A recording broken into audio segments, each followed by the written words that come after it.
மீன் குழம்புல போடுறதுக்கு முன்னாடி மீனை வாங்கி நல்லா க்ளீன் பண்ணிவிட்டு கொஞ்சம் மஞ்சத்தூள், கொஞ்சமாக லைட்டாக மிளகாத்தூள், உப்பு, கொஞ்சமாக உப்பு மூணையும் போட்டு நல்லா கலக்கி தடவி வச்சுட்டு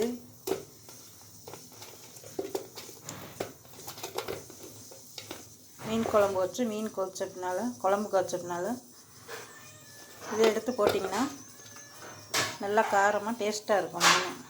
மீன் இல்லாமல் சும்மா அப்படியே போட்டிங்கன்னா மீன் குழம்பு நல்லாயிருக்கும், ஆனால் மீன் டேஸ்ட்டாக இருக்காது. இப்படி போட்டிங்கன்னா மீன் டேஸ்ட்டாக இருக்கும்.